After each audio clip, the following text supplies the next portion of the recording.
Hello, good morning Rito at good evening dyan. Ito, pag-usapan natin, isang mabilisan lang ha, bago ako umalis.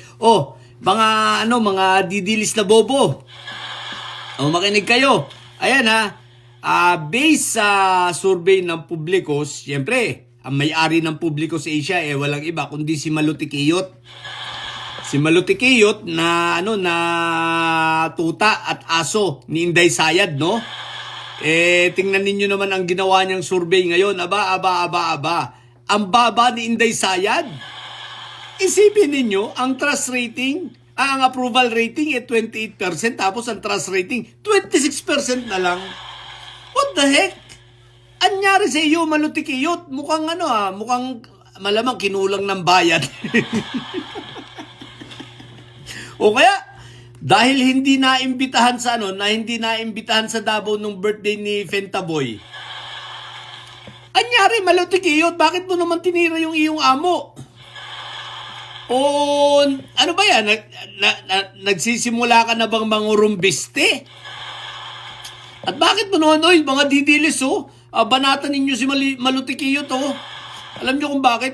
Pinababa. Diba? Pinababa sa inyong paningin. Hindi dapat mataas yan. Dapat 50% yan.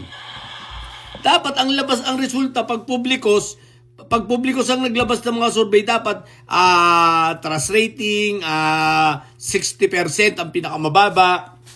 Tapos ang approval rating 75%. Ganon. Ano pa? Sayang naman ang bayad, Maluti Quiyot. Mga didilis, simulan nyo na. Tirahin nyo na si Maluti Quiyot. Mukhang bumabaliktad na, Mukhang nagsasabi na ng totoo, what the heck? Mali yan, kasi sayang ang bayad ba? Tsaka tatalikuran ka ng mga didilis. Mag-unfollow sa iyo mga yan. Meron pa namang cancel culture ang mga yan. I-unfollow ka niyan, pero Maluti Quiyot, i-unfollow ka naman yan, kukunti lang naman yan. Trolls lang ang marami dyan, kaya kumbaga walang effect. Pero mga didilis, kung ako sa inyo, questioning ko na to si Maluti Quiyot, isipin nyo naglabas ng survey na ganyan. 28% ang ang baba, Ang baba para sa isang tatakbong presidente, 2026 pa lang ngayon. 2028 pa ang eleksyon, isipin nyo yan, di pagdating sa 2028, malamang zero na yan. Di ba? Kaya huwag kayong pumayag. Tirahin nyo si Maluti Quiyot ngayon. Banatan ninyo, sabihin ninyo nasa na yung mali-malitang tinanggap niya. Di ba? Hanapin ninyo yung maleta, huwag kayo papayag, Isipin mo nakatanggap ka ng maleta tapos ganyan ang survey.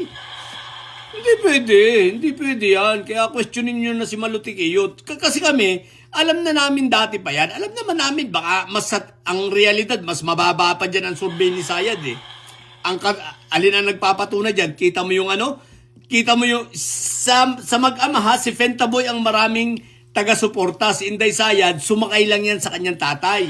Tingnan nyo yung tay dyan ka na lang, maging abo ka na lang dyan, signature campaign ng mga kapwa nyo didilis. Anyari, di ba? 304,000 sa loob ng 4 na buwan. What the heck? Marami pa ron mga bata, marami pa ron ghost. Tapos marami pa ron replica, inulit-ulit lang. Duplicate, tapos ang iba pa ron aside from mga ghost nga, 'di ba? Trolls na nga ang marami talaga ron. 'di ba? Andun nga si Mary Grace Piatos andun si Kokoy Villamin. Andun si Uwishi, tsaka si McDonald's. Isipin mo yun. 4 na buwan, 304,000. What the heck? Ngayon, si Inday Sayad, asahan nyo ba mataas pa ang survey niya? Alam na namin yan.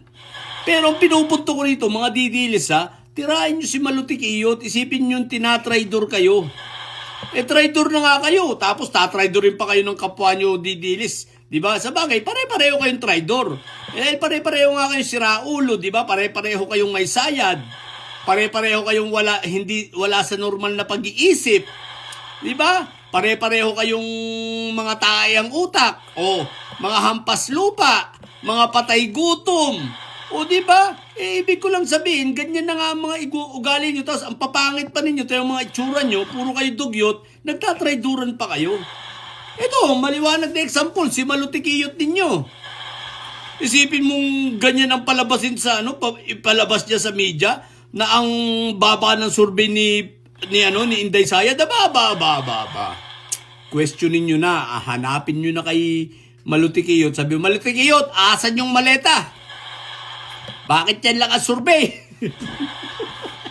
O, di ba mga didilis? Sige na, tirahin nyo na si Malutikiyot. Mukhang nagtatraidor na sa inyo eh. Ang baboy to, tinatraidor kayo. What the heck? O sige na, yun lang. Sa mga bobot didilis yan ha. Ayan ha, 28% ang approval rating, 26% ang trust rating. Nauubos na. Sige na. Sa mga bobong didilis dyan at may sayad, ang tatay nyo ay preso, ang bibi nyo ay bobo. Madili kayo mga bobot may sayad sa mga may sayad. Laging high blood. Bye!